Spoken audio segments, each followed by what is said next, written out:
Sound the alarm. The San Francisco 49ers are now 10-3, and they are in first place. Again, sound the alarm. What's going on? Listen, today on the WayneBreezie Show, we're going to talk about the San Francisco 49ers, how they exploded on the Seattle Seahawks in round two. I like it, man. Clean sweep. The Niners are 4-0 in the division, and they're 8-1 in the conference, which currently puts them in first place. Let's talk about how they whipped some Seahawks tail right here on the WayneBreezie Show. Let's go, baby. We so bright that we shining. All we know is the Niners.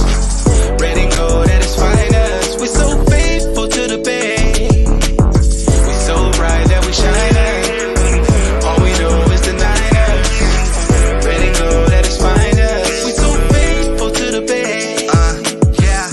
What's going on, faithful? It's your boy WayneBreezie, and we're back for the WayneBreezie Show, the Monday edition. I love the Monday shows because we get to recap what we witnessed on Sunday.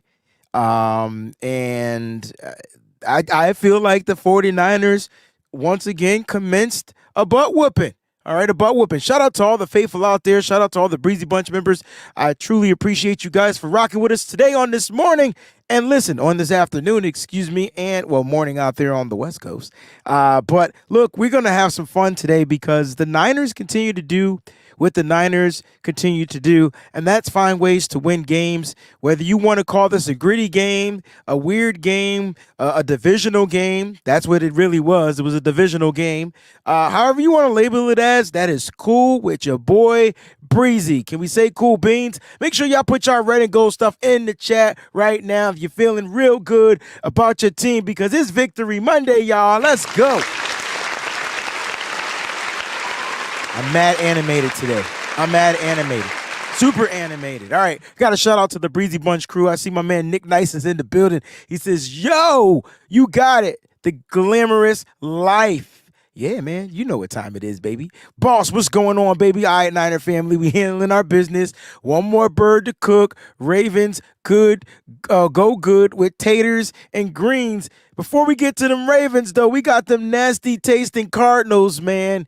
I don't ever want to taste the Cardinal, but we got the Cardinals up next, and then the Ravens, baby. So we got two birds to go, but appreciate you, boss. Don't bother me. He's in the building. Says, good morning, Wayne. What's up, Shell and Nick? I see everybody on there in the chat, man. Loving it. Ba-da-ba-ba-ba. Nick, what's going on, bro, with the hashtag? Speaking of Nick, he started the show off with a super chat contribution, so let's go ahead and kick the show off with the foghorn. Bam! What's up, faithful? Bird hunting season continues, and Purdy continues to make a case for MVP. How good is this team? It seems they kept answering every shot the Seahawks gave them. On to Arizona. We freaking go. You already know, baby. And listen, they did exactly this, right? Every time you thought that the Niners were going to somehow, you got to remember the Niners were trailing at one point in this game, but the moment that they took over and they became dominant, and it was a wrap, right? And so you look at the San Francisco 49ers and you say to yourself, okay, the Niners just got to figure it out, which they did. And every time Seattle hit them with a blow, they blew back. It was like Seattle was trying to hit us with the haymakers. The Niners had bigger haymakers, and you see the end results, right? You see the end results. The San Francisco 49ers handled business, stood on business, took care of business, however you want to see it. Nick, thank you for the super chat contribution. Eddie G and the B-Dogs is in the place. What's going on, faithful? Happy Victory Monday. Look, it's nothing like a victory. It's nothing like a victory. You know, first of all, the Madden simulation, the Niners opened up a can of whiptail. And then I felt like they opened up another can of whiptail because they dominated the Seahawks in this game. They dominated the Seahawks in this game. Straight up, pure domination for the San Francisco 49ers. And This is what you needed, right? Open up the game with a bang. We'll recap it. I promise we'll go through it. But shout out to all the Breezy Much crew members out there, man. I appreciate you. Collins in the building. Peachy's in the building. Christy Marie's in the building. Jax Knox is in the building. I see y'all. I'm looking for all the green names. My man Troy, best in the league, Craig. Best in the league, Craig. Hands down, best team in the league. Story 4x4. Good morning, faithful. We're number one. You already know. Ready to go blooded. What's up, Niner fam? Terrence is in the building. I see you shouting out everybody out there. Look, man, have some fun in the chat, all right? If I missed anybody, I promise I'll get to you if I see your name pop up. Melissa, I see you out there. Shout out to you. Red Jet Shell, shout out to you. I see you guys out there. Leo, what's going on over the Facebook world, baby? Yes, we are at the freaking top. Now, got to pay a couple of bills. You dig? All right, here we go. Make sure you guys like this stream. All right, hit that like button. Don't forget to leave a comment in the comment section. While you guys are live, you guys can chat, have a good time. Just keep it cool, right? Keep it cool. I don't expect any Seattle Seahawks fans in the chat. We may get a Cowboy fan in the chat because you know they want to poke their chest out because they 10-3. They beat the Philadelphia Eagles. You might get an Eagle fan in the chat. Let's just keep it kosher, man. We don't gotta choke nobody out. Nobody slams today, all right? But listen, go ahead and make sure you guys comment. And if you love what you see, if you're new to the stream, hit that subscribe button, all right? Go ahead and subscribe to the channel. We do content daily here. And don't forget, if you really want to become a member of the Breezy Bunch crew and support the stream, go ahead and click that join button. Don't forget to subscribe, ladies and gentlemen. Don't forget to subscribe to the WayneBreezie Show on Apple Podcasts as well as Spotify. You know what I'm saying? Listen, it's growing over there. I didn't know that there was a huge listening community that just like to listen to the podcast, so we'll make sure we continue to pump those out. All right, you can follow on X as well and subscribe at the WayneBreezie, Instagram, Threads, TikTok, Facebook. Same thing, man. Listen, at the WayneBreezie, and listen, every week I put out exclusive content on the Patreon. You're going to get the offensive and defensive explosive plays in one take. You got to subscribe to that tier that allows you to get that. I promise you don't want to miss it because I go through the offense and the defense and I pull out the explosive plays, and you're going to want to make sure that you are watching this week because there were tons of explosive plays, ladies and gentlemen. Tons of explosive plays. All right. A shout out to my man Eric. I mean, I know you're a Seahawk fan, and I appreciate you for being here in the chat as well. Thank you for the props as well. Listen, just you guys are still in the hunt. Keep doing what you got to do. Find a way to win your next game. I think y'all got the Eagles up next, if I'm not mistaken. All right. Find a way to beat them. All right. Do that for us. Keep your hopes alive. Okay. Keep your hopes alive. All right. A lot of stuff we're going to get down to. Don't forget to check out our sponsors over at Residency. You guys already know what time it is over there. Listen, they got a crazy sale going on, and you can use that promo code at SFBreezy, and you'll save on your total purchase today. So listen, go to residency.com right now. Check out the different hats that they got. They got newer hats. They got beanies. They got all the stuff you need over there. Make sure you put it in the cart, and when you finish checking out, hit that promo code SFBreezy so you can save on your purchase. All right. Also, I got my new chain in the mail. Shout out to at Game Time Helmets. All right. Gamer Time Helmets. Listen, I got them right here. Listen, now, if you want these are handmade. These are custom made. Okay. And they put them together. You guys can check out Game Time Helmets on IG, but if you want to save on your free shipping, click on the link in the description of the show. All right, so you can see I got my bling on, and I got the mini helmet. These are the official mini helmets. All right, and if you want to get your joint autographed, that's something totally different. That's on your own. But listen, you can rock that joint around your neck. Chain is heavy duty. Comes with a nice little heavy duty, I would say like a keychain ring, opposed to some of the little flimsy joints that you get. They are $100, but you can save on your purchase save on your shipping, by clicking on the link. If you want that free shipping, go ahead and click on the link. These are custom made to order. They're not just lying around. So go ahead and check it out, man. At Game Time Helmets on IG, you can see the rest of the work that he's doing over there. But if you want this joint, the one your boy Breezy is rocking, make sure you go ahead and click on the link in the description of the show. What a game on last night. Shout out to Jax Knox, too, with the Super Chat contribution. Jair Brown, my boo, and Mitch was my favorite. Too bad the Mitch Wishnowsky play didn't stand. Unfortunately, there was a penalty on the play. But what a heads up play from Mitch Wishnowsky.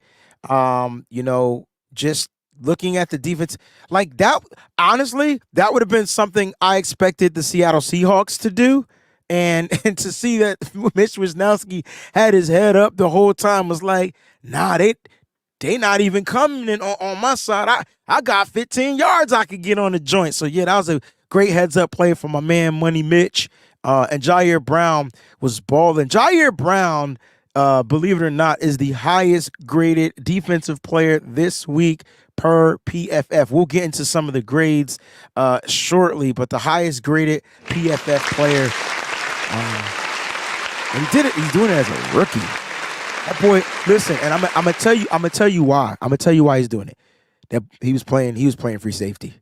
He was playing free. He was playing free. Got an interception in the game. Was third in the team in tackles. He led the team in tackles at one point. I don't know if he led them, but he was definitely up there. I think Fred Warner still had the most tackles in this game, if I'm not mistaken. But Jair Brown was up there. Let me just double check because I could be wrong. I know at one point he had 6 tackles. Fred Warner had 8. If you want to go with solo tackles, he was tied with Isaiah Oliver at 5. All right. So, yeah, he was tied. So, yeah, you could say he led in solo tackles. But that pick was perfect because that dude, I told you there was going to be Cowboy fans in here. Didn't I tell you that? I told you. We should call, look, Don't Bother Me says you called him a ball hawk. We should call him Brown Hawk because that's what he did. His name is Brown and he's a hawk. And that's why I wanted this kid from Penn State. His ability to play deep and play free safety and just be responsible for that deep, portion of the field, whatever his responsibility is. They were in cover 3. He covers his third. If they played cover 4, cover 6, whatever they played, he was responsible for his side. And you can see how he was able to make a play on the ball. But Jax, thank you for the contribution, man. Those dudes was balling out 1,000%. And listen, I know that this game looked a little weird, right? It had a weird connotation to it, okay? Like it was like the expectations. If I told you this, because one of my keys to victory, if you guys watch the keys to victory, if you read it from 49erswebzone.com, I said that the 49ers needed to do what they did in the last matchup, because I don't know if it was my number 1, but they needed to control the clock. What if I told you that the San Francisco 49ers didn't control the clock, they didn't have more offensive plays, but all the rest of the numbers were greater? That's a crazy stat.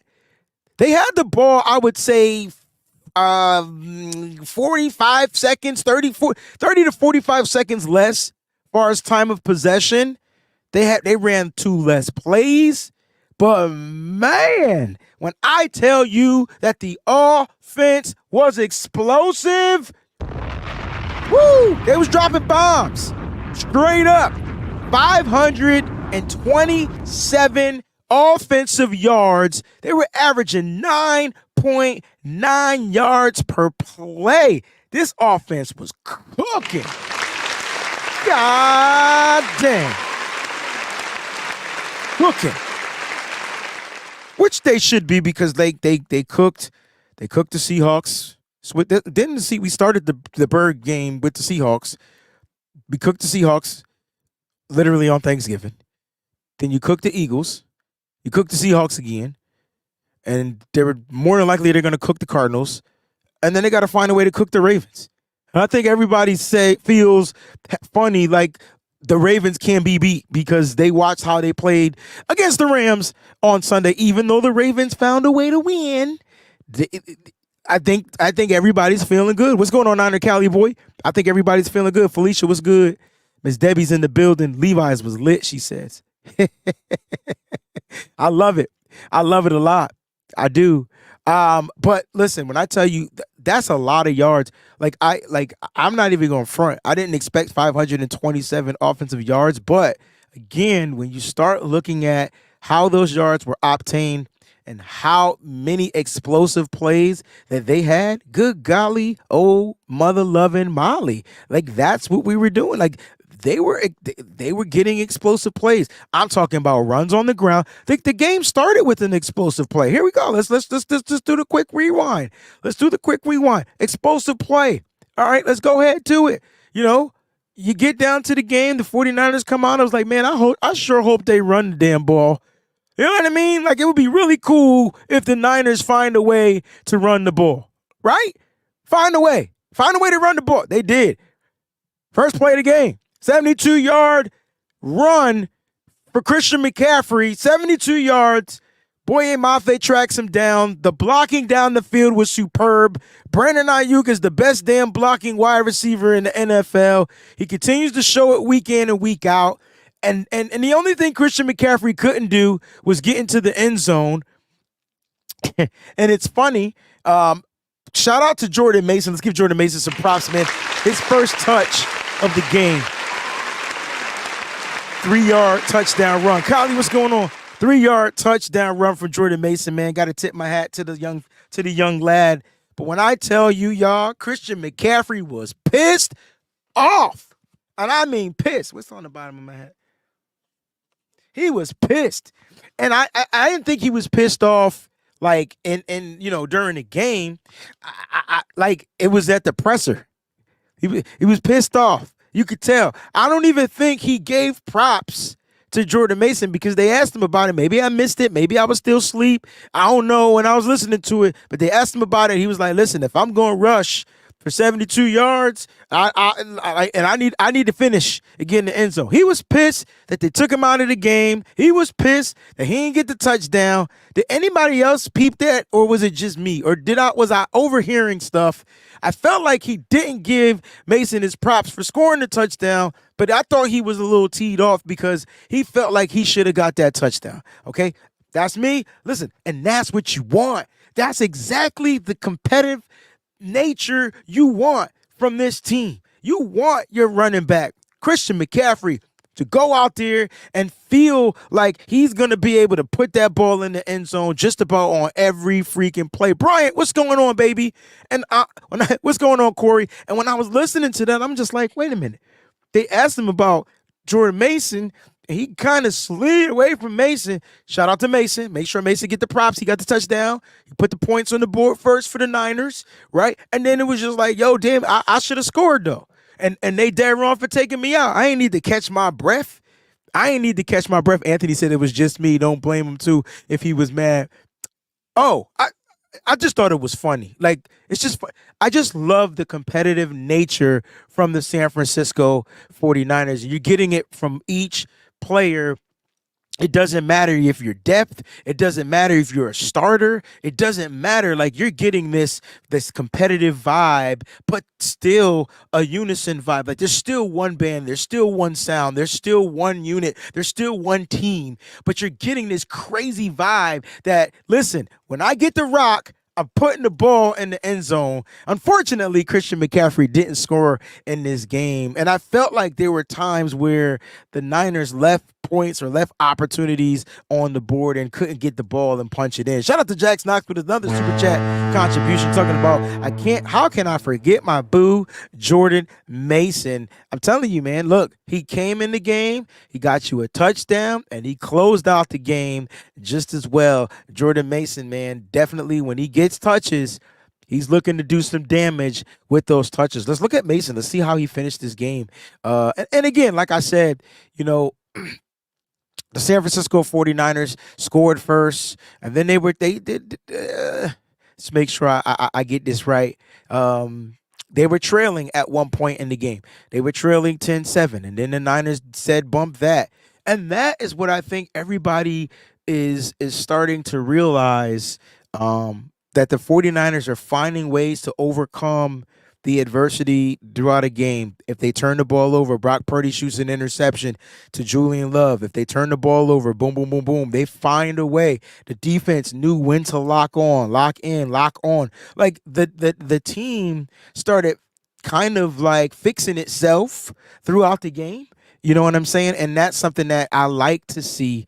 It's not just about the coaches making the adjustments. It's about the players making the adjustments and properly executing out there on the football field. And you saw that in this game, right? Because they trailed at 1 point, 10-7, and then they figured out a way to flip a switch, grab a lead, go into the half up by 4, and then come back and continue to punch teams in the mouth. And they punch the Seahawks in the mouth, and they come out, super victorious. But I do want to talk about some of the accolades in this game, because the score was only 28-16, but the Niners still were the most explosive team.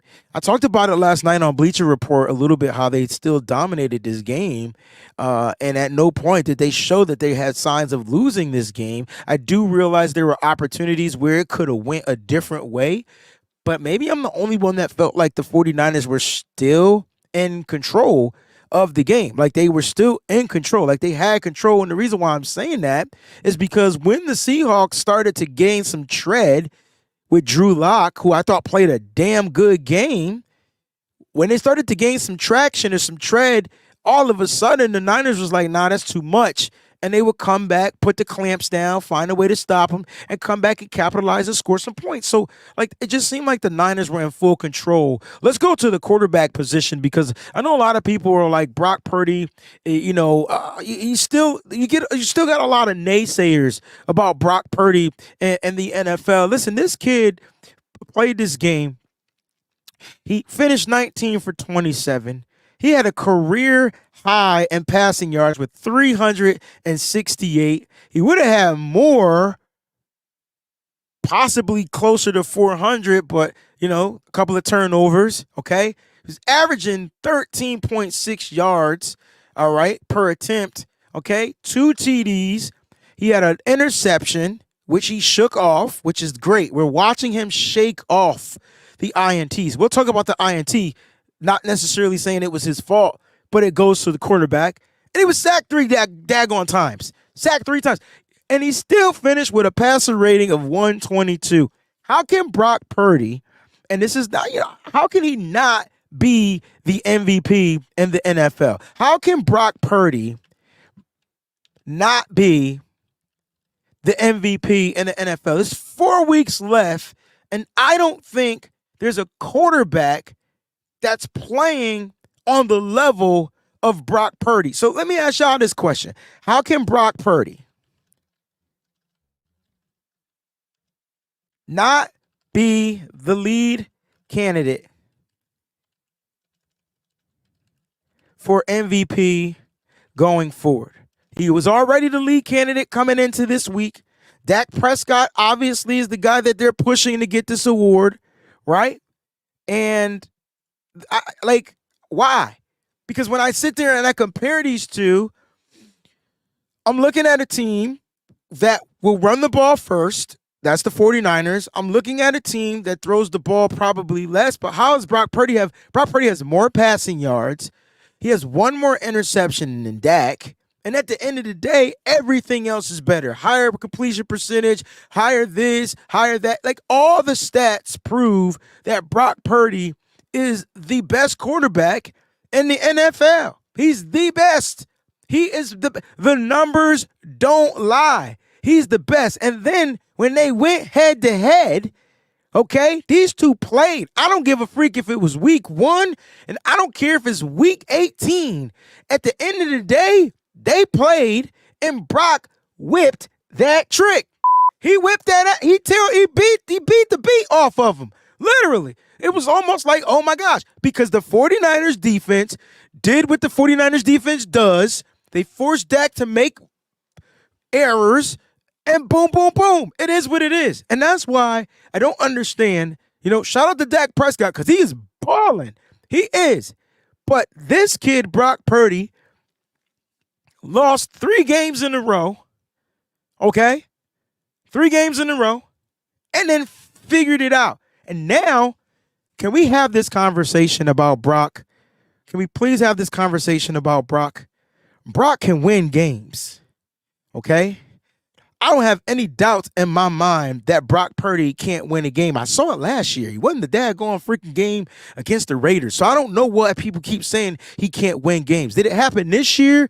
You have to factor in that he was missing Trent Williams, and I hate to say it, more importantly, he was missing Deebo Samuel, because I'm telling you, and I've been saying this, that Deebo Samuel is the key to the ignition, hot and fresh out the kitchen. I can't sing that, my bad. He's the key to the offense. Listen, when Deebo's in the lineup, it just changes the way the defense has to play football. And you know what they can't do is stop him. So when Brock lost Deebo, I still think in that Cleveland game, even though Trent Williams was playing at 30%, if Deebo was healthy, they still win that game easily.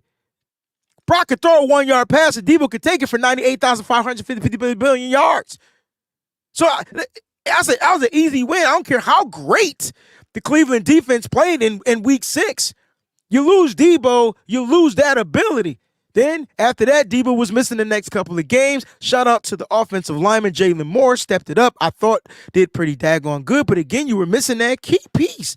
So it's not like Brock couldn't do it. It's just that, dang, there's an intricate part of the offense that's missing. So when Brock is faced with the blitz, because he's the number one quarterback that's blitzed. And he's the number one quarterback in beating the blitz.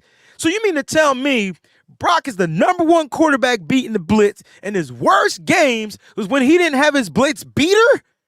That sounded crazy. I'm not even going to say pause. The blitz beater is Deebo, easily. When you throw it to Christian, they know it's just him. Boom, attack on Christian. Easy stop. Easy way for the defense to be like, all right, now when you got Christian and Deebo on the football field, you got to pick your poison, who's going to beat the blitz. And so that was Brock's issue. Brock didn't have that, and it's unfortunate that they took the 3-game skid. They lost 3 in a row. Boom, right? Deebo comes back, Trent comes back, and next thing you know, the team has won 5 freaking straight. Put some mother freaking respect on the San Francisco 49ers name. Please put some respect on the 49ers name. I thought that Cleveland game might have been his worst game statistically, but that final drive that Brock put together could have still won that game. It didn't, but it could have won the game. He put the team in a position to win. I thought even in the Minnesota game, he was better, but then he just made careless mistakes. I wonder why, because they're coming after him a lot, and he's just missing that one key piece. And then you go to the next game in Cincinnati. People look at that Cincinnati game and they be like, damn, they got blown out. Nah, they really didn't. The game was pretty damn close until it wasn't. Brock shoots an interception in the red zone. That would have been a walk-in touchdown for Elijah Mitchell. They would have took the lead. It would have been a different game. When the Niners score, the other teams struggle. I don't know if y'all noticed that. But here's what I'm noticing is different about the Niners team now that they are pretty much in full stride, especially offensively. You guys are witnessing a birth of a dynasty like none other because offensively, they're pretty darn healthy, okay? Yes, they were missing Spencer Burford, their starting right guard, but John Feliciano stepped in and played a game. Let me look at the offensive line. Let's go through the offensive line because people keep saying that the offensive line was bad. Let's go through their pass pro and see kind of like how they stood up in pass protection. Now, John Feliciano was the number one offensive player graded per PFF with a 91.4 grade. Highest grade this week in PFF, and the dude played 54 snaps. So miss me with whatever at the right guard position. Okay, right guard position. Listen, he gave up a couple of pressures. Now, offensively, damn, they only gave up 10 pressures. The way people kept telling me yesterday on Bleacher Report was like the offensive line was terrible because they gave up 3 sacks. I'm like, did you watch the game? all the sacks wasn't just because of on the offensive line. Brock Purdy kind of ran into a sack. Like, don't run into it. God dang, missed. Don't run into the sack, Brock. You know what I'm saying? But listen, better than that to turn over the ball. All I'm saying is you got to give the offensive line credit. And believe it or not, I'm looking at this. And I'm saying, all right, great it was. I didn't think Trent Williams was bad, but God, he was a poor grade in this game. Poor grade. I mean, you get that stupid hold penalty, it just chews you up, okay? But the team only gave up a total of 10 pressures. You want to know who gave up the sacks? It was 3 of them, McKivitz and Brindle. And the Brindle was the worst of the sacks. I'm sorry. Well, at least one of them was. Okay? One of Brindle's sacks was the worst. It was the one where he just forgot how to block. He forgot who to block. He forgot what his role was. He forgot his assignment. He just forgot. You want to talk about brain fart? Ain't no way that big boy Reed should be coming up the middle untouched. But when your center don't block him, it was nothing Brock could do at that moment. I didn't like that one. That was a bad one for me. The other ones were just like, okay, he just took a sack. He took a sack. It's kind of like what it is. Took a sack. 3 sacks, 10 pressures. That's what the offensive line gave up, guys. I mean, it wasn't as bad as a lot of people, kind of like make it out to be. It just wasn't bad. And then the defense got 22 pressures on their offensive line. Now, I gotta give Drew Lock some credit. That dude was firing the ball out so quick. I'm like, dang, who is Drew Lock? Where he come from? He was terrible with Denver. But you know what it is? You go to a different environment and they ask less of you, and next thing you know, you get your opportunity, and you want to come in and do the damn thing. Nick Bosa on the defensive side led the game with 8 pressures, finished the game with 1.5 sacks, I believe, in this game. And it's just amazing. Like the defensive front got 22 pressures on the Seattle Seahawks offense. So that means that they gave up 22 pressures. If I have to question anything about the defense, other than still giving up big plays, which they didn't give up too many explosive plays, it's the penalties. The defense had 4 penalties. The good thing is the Niners finished the game with 5 penalties. That's the good thing. There was one bad one on the offense. That was the Trent Williams joint. It was just bad. Yeah, it was just a bad hold at the wrong time. And I didn't even get the hold. Like, even the commentators was like, what the hell kind of hold was that? You can't call that. But you know what? The refs absolutely called the freaking hold. All right? So listen, I don't know how Brock Purdy can't be the lead candidate for MVP. He's continuously balling out on the offensive side with a pretty I would not say banged up, but it's a makeshift offensive line. Is not the best offensive line in football. You know who got the best offensive line in football? The Philadelphia Eagles. You know what the Niners did to that team? So all I'm saying is it's not always just about the offensive line. And that's when you got a quarterback that can do some things, the offensive line, unfortunately, will gain the benefit of being better. I didn't think the offensive line was bad. Can they be better? Yes, but they're not built to be better. They're built to work for Brock. Leave it at that. Let that be what it is. They're built to work for Brock. That's what it is. That's what this offensive line does. They're built to work for Brock. Keep Trent Williams healthy. Offensive line, sky's the limit. And they're going to get down to it because the playoffs will be coming around the corner, and when you got the Niners at that number 1 seed, oh, man, they'll get a week off. Yeah, right? They'll get a week off, and if they continue to keep that number 1 seed, they'll get the week off, and then everything, and I mean everything goes through freaking Levi Stadium. Guys, we got to talk about some bad stuff in the game. We'll get to the injuries. Let's talk about some good news. Brock Purdy and Christian McCaffrey are both nominated for the FedEx Awards this week, per week 14. You got Brock Purdy nominated for the Air Award, FedEx Air Award, 368 yards, guys, with a 70.4 completion percentage. I mean, godly. Brock Purdy is killing, like just killing the game. with an over 70 completion percentage this year. It's just ridiculous. He's breaking records like in and out without even trying to break the records. I think Brock Purdy literally is just out there trying to get better each and every game. I don't think he cares about, I don't even think he knows about the records. He's just trying to make sure that his team does what? Say it with me, y'all. WIN, win. That's it. That's it. That's the only thing. That's his goal each and every week. He spoke about it.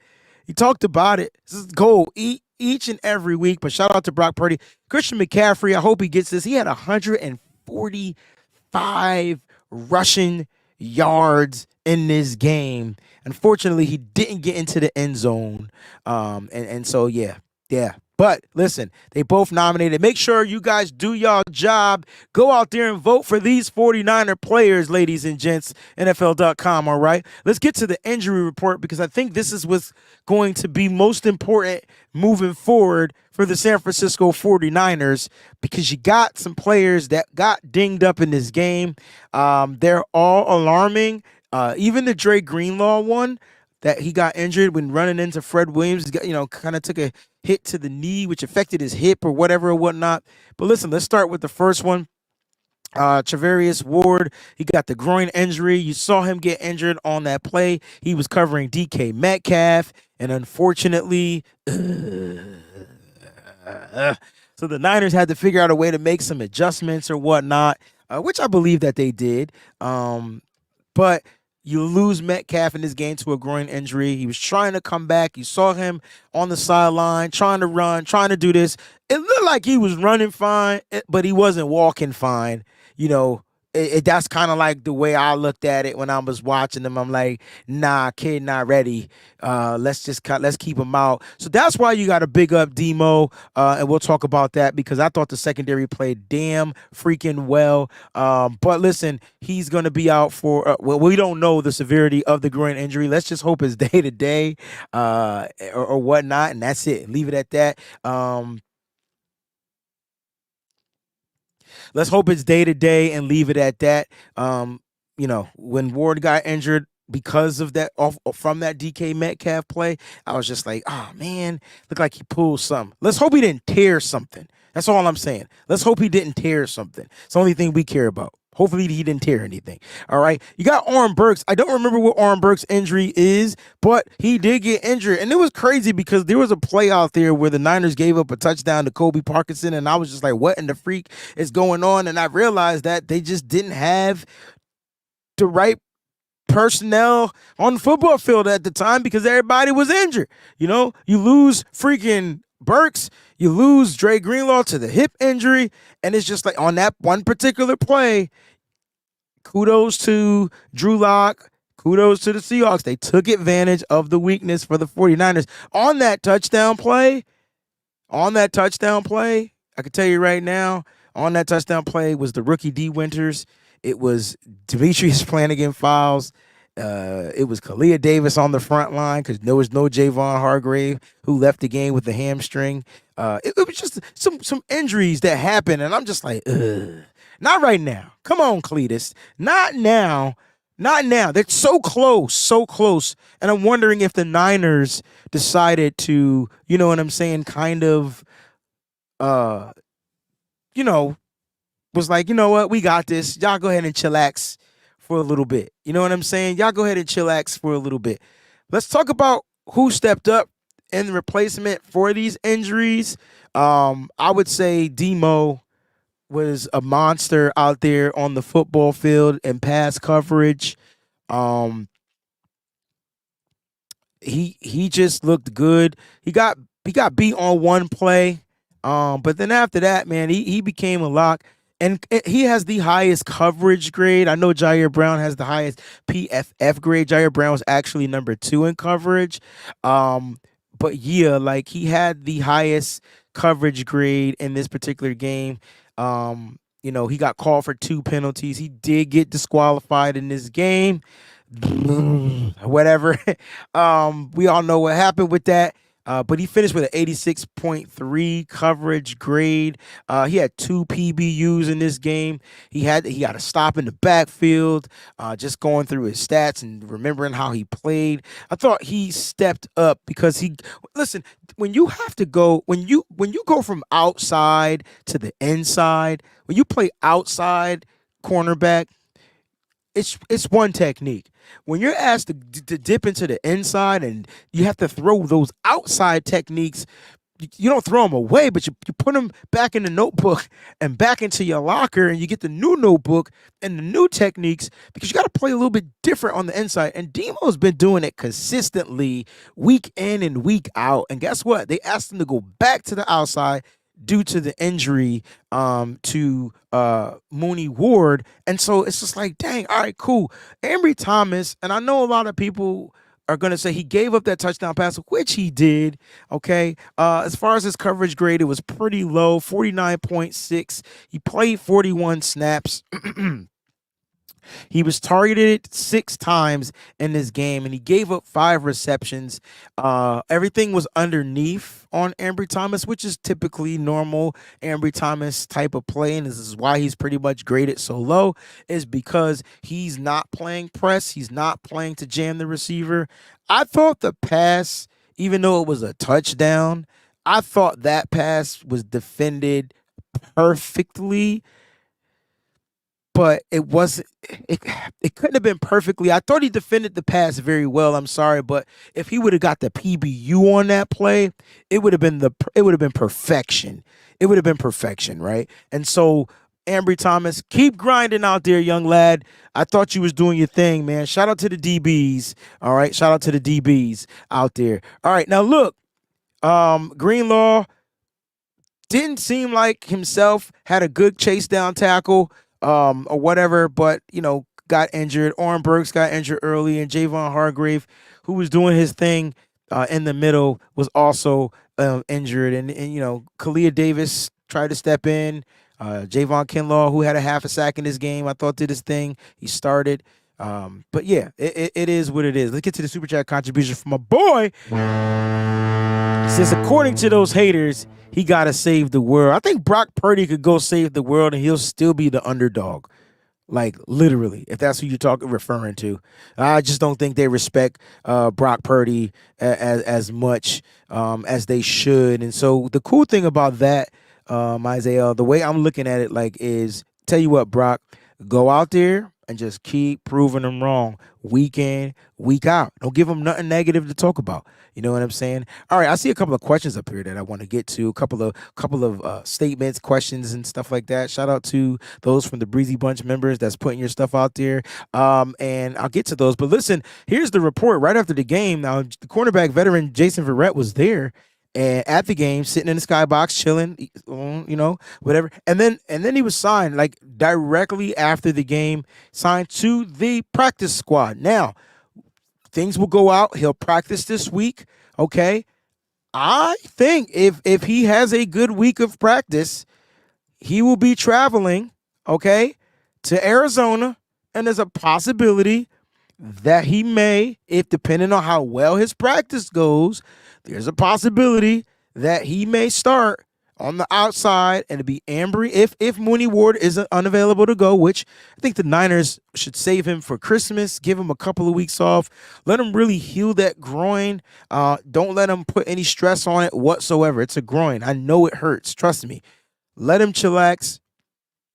And I think this is why they got Jason Verrett in here. The Niners wanted Jason Verrett. They were just waiting for the opportunity to present itself. Mooney Ward goes down with a groin injury. The perfect opportunity for Jason Verrett to take the opportunity and make something of it is about to happen. He was signed to the practice squad. Now let's see what he does with his opportunity. If he can find a way to stay healthy for the next 4 games, good God, can you imagine the 49ers DB room?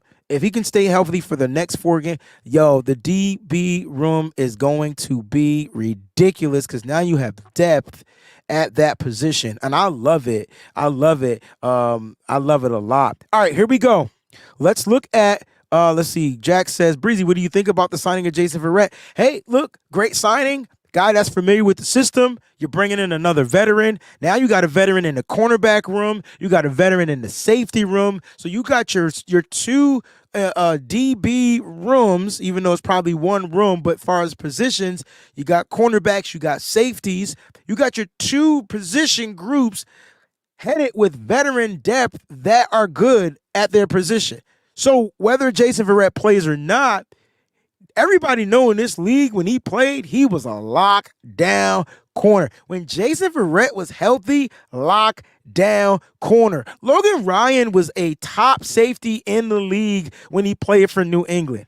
Top safety in the league. Got 2 Super Bowl rings. So at the end of the day, I like the signing of Jason Verrett. I thought it would have happened a lot earlier. The Niners were stacked in that department, but now you bring him to the practice squad. You see how well he practices. If he can get through practice healthy, he's a veteran. It shouldn't take him much.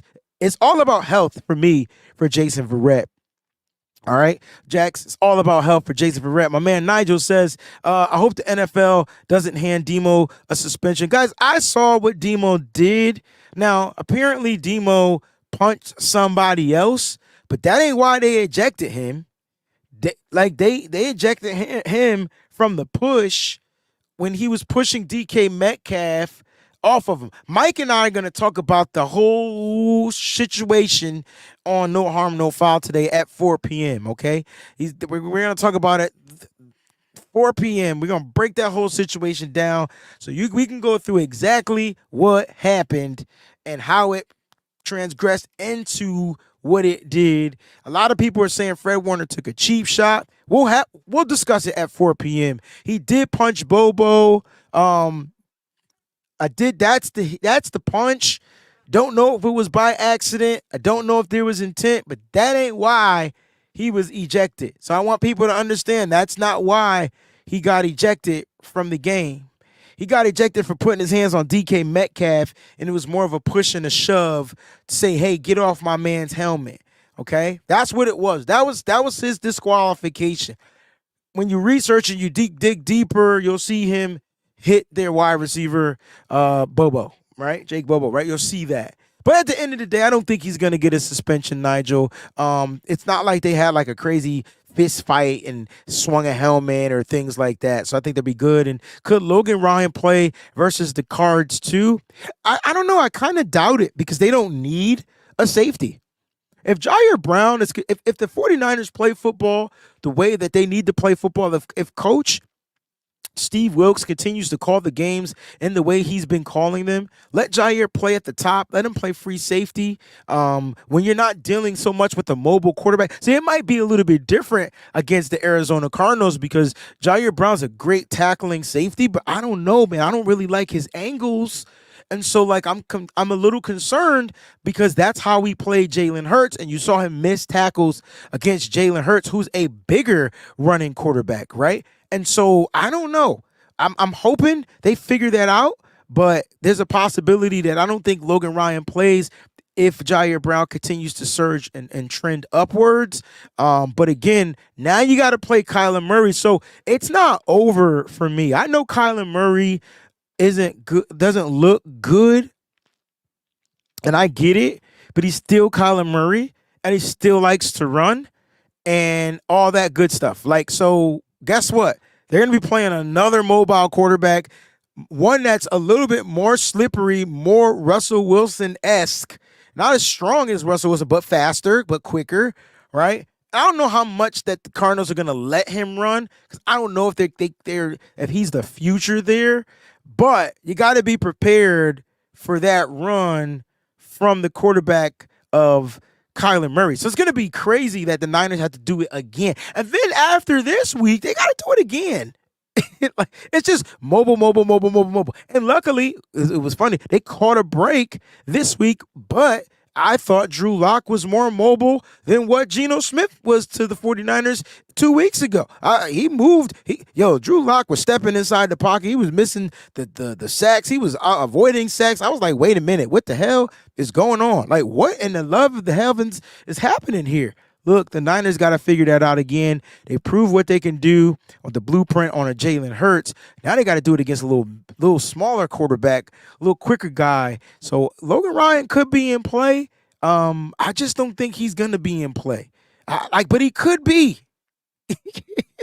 Like he could be in play. So I thought that was a pretty good question or whatnot. Let's go over some of the grades from this game. Again, here are your top offensive and defensive grades. Again, John Feliciano with a 91.4, Brandon Ayuk with a 90, Deebo Samuel with an 83.5, George Kittle with an 83.5. They tied. Colton McKivitz 81.3. So the San Francisco 49ers had 2 offensive linemen graded in the top 5. You get to the defense, you get Jair Brown, rookie, maybe the first rookie with the highest PFF grade, 88.3. Chase Young, 86.3. Kevin Givens, 84.1. Nick Bosa, who led the game in pressures, 82.4. And then our boy Demo with an 81.9.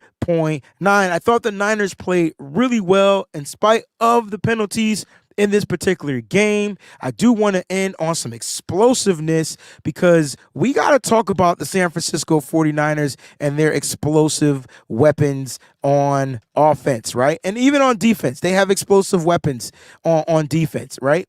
So when you look at Fred Warner, you look at Dre Greenlaw, now you're starting to see these safeties kind of pick up the realms. Jair Brown can be explosive. The Niners are just explosive all around on the football.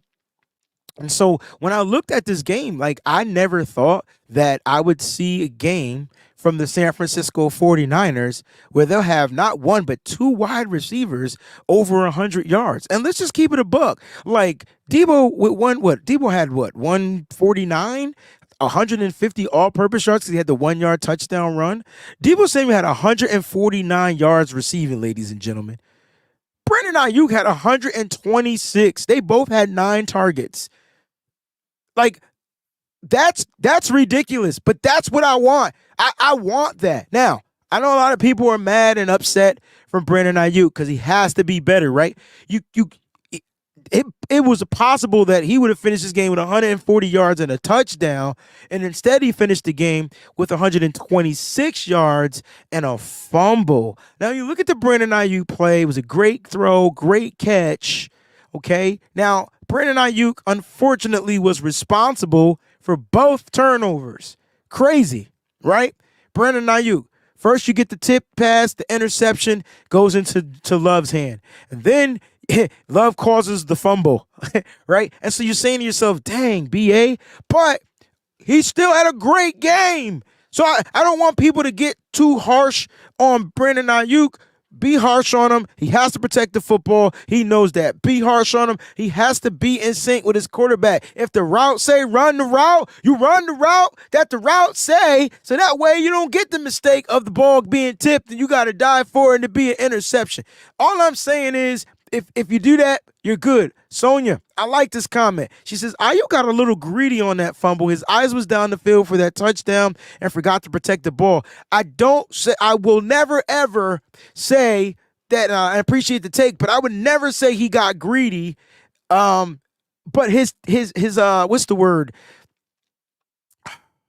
What's the oh my gosh, I can't think of the word. Whatever the things you're supposed to remember as a football player, I can't think what we call that word. But them little things that you're supposed to do every freaking now, it's like almost tying your shoe when you put your shoes on. When you get the ball and you get to the outside, you break to the outside. First of all, the ball goes into your right hand, and you want to run closer to the out of bounds. God forbid that ball's getting punched out from somebody from behind, which you can't tell, you can't feel, and they can't yell it at you, right? So if the ball does get punched out, 9 times out of 10, it should go out of bounds. And you got to kind of run like a running back. So that I agree with you on the protection. I don't agree with the part about him being greedy, because I want the 49ers to score on every play. Like that's what I think. You know what I mean? We watched Christian McCaffrey deal with fumbles earlier throughout the year. Fundamentals is the word. Thank you, guys. I can't remember. I couldn't think of that word. Mark, fundamentals. But listen, all he had to do was remember the fundamentals of football, and boom. But at that moment, he didn't know or think that there was somebody behind him. because he thought he was outrunning everybody. So that's why I'm not too upset with that. I'm more upset about him not being on the same page as his quarterback, because that interception should have never happened. It shouldn't have been an interception, right? Shouldn't have been. And unfortunately, he was running one route. He took it one way, and the route he was supposed to go a different way. And the ball was kind of thrown to where he could make a play on it, but he literally had to make the play on the ball, okay? He had to make the play on the ball. Like Nigel says, the good thing is they didn't score off the turnovers, and I agree with that. But turnovers, you don't want to lose the turnover battle, okay? This was a great team. 9 times out of 10, they could have scored, okay? And you just don't want to put your defense in a bad position. So, Sonia, I agree with your take. I just don't think he was greedy. Just think he forgot the stupid fundamentals of football and just didn't protect the ball like you said. Just fundamentals, right? Get the ball, get to the out of bounds, right? And when you're running it, it's hard for wide receivers to run the ball like running backs. Speaking of running backs, let's talk about Deebo Samuel before we get up out of here, because that's another explosive player, okay? Deebo Samuel is another explosive player. My man Thomas says Deebo is 261 yards away. And can we give Brandon Ayuk a shout out? 1,053 yards so far on the season. He's a 1K wide receiver for the second time in a row, back-to-backs for Brandon Ayuk. So we got to show him some love. When his number is called, he cashes in. But let's talk about this, because Deebo Samuel, okay, ladies and gentlemen, has 4 games to get 261 yards. I was going to talk about this, and shout out to my man Thomas. So let me get my trusty calculator out right now, and let's do 261 divided by 4. Deebo Samuel needs 65 yards per game. Thumbs up if Deebo Samuel will be a 1K wide receiver, or thumbs down if he won't be a 1K wide receiver. Can somebody give me George Kittle's numbers? Because I feel like George Kittle is in that realm as well, who also finished the game with 76 yards and a touchdown in this game. Jack says thumbs up. And I hate to like, I agree. I don't hate to agree. I definitely agree. 1,455%. It's just what Deebo does. And here's the thing, man. Deebo's catching passes, whether they 1 yards or 20 yards. He's catching the passes. And Felicia, this is it for me. This is it. This is it for me. I got 65.25 if he's at 271 divided by 4. Okay. And so this is it for me.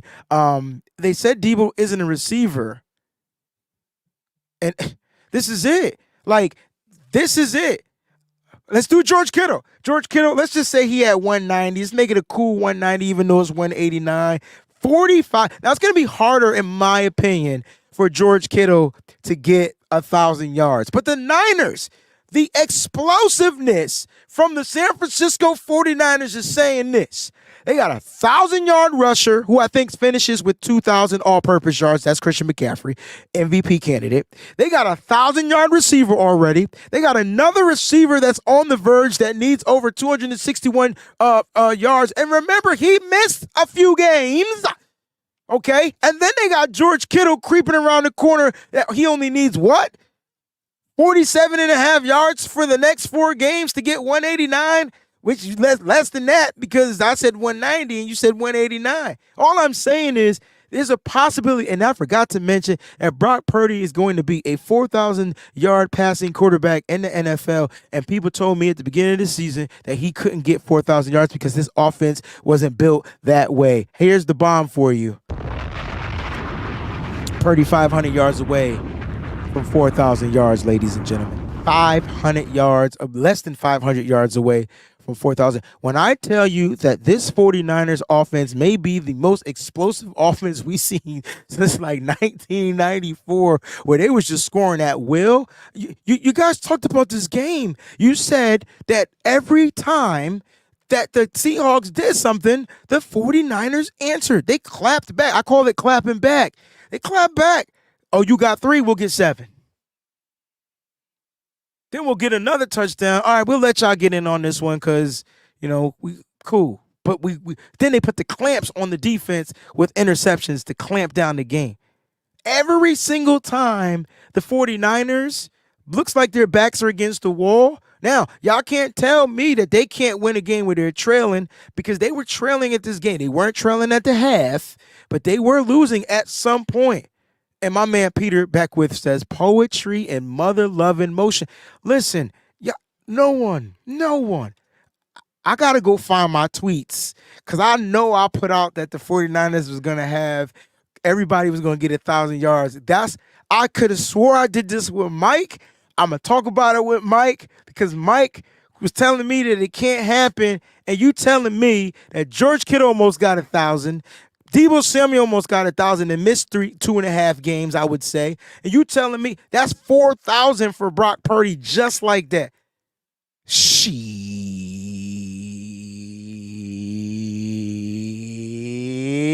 You can't tell. This team is exposed. There's not a team in this league right now that want to face the San Francisco 49ers.